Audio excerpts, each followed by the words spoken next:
x square আর ddx করলে কত হবে? 2x। ln x কে ddx করলে কি হবে? 1 ln x 1/x 1/x। sin x করলে কত হবে? cos x cos x। sin x square কত হবে? 2 sin x। আচ্ছা বলে দিই, প্রথমে sin আছে না, হ্যাঁ sin বাদ দিয়ে এটা বাদ দাও, তাহলে cos থাকলো কি cos x স্কয়ার।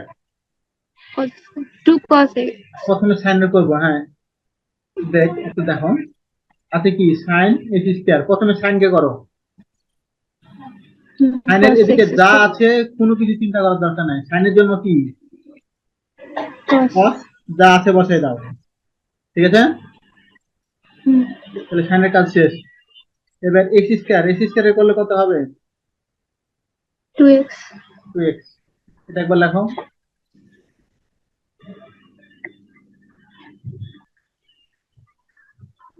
এবার আরেকটা করো, sin ln x কি হবে?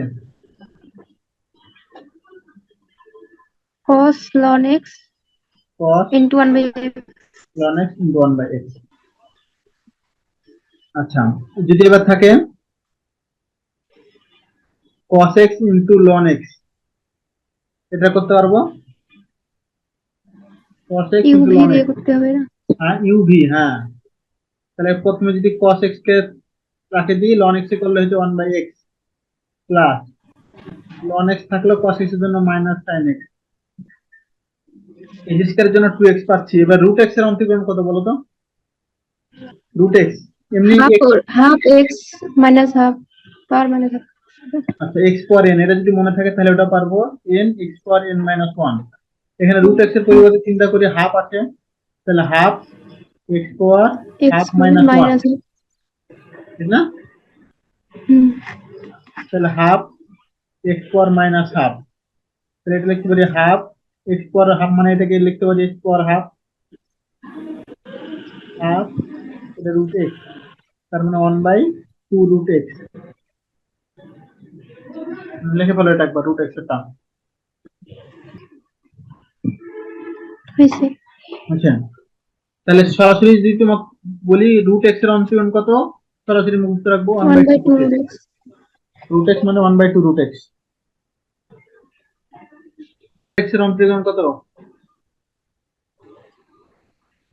ln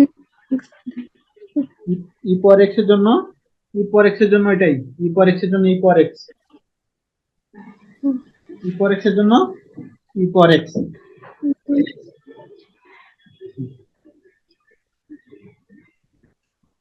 R a power x এর জন্য হচ্ছে a power x ln a। a power x এর জন্য a পাওয়ার x, সূত্র মুখস্থ করা নিয়ে টেনশন নাই।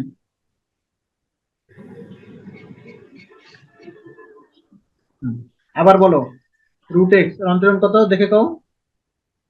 1/2 root x 1/2 রুট x। এবার কও দেখি রুট 1 প্লাস x স্কয়ার, এটার অন্তরীকরণ কত?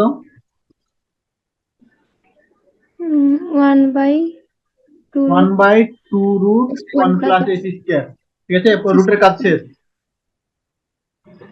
পুরাটাই x মনে করব, কিন্তু এটা তো x না, এটা তো অন্য কিছু। তাহলে এটা করলে কত? 1 এর জন্য 0, x এর জন্য আবার 2x 2 কাটা, তাহলে 1 এর জন্য যে রুট 1 প্লাস x স্কয়ার এর জন্য 1/রুট 1 plus x square into x। তার মানে ভিতরে যা থাকবে, যদি বলি এবার রুট sin x এর অন্তরীকরণ কত হবে?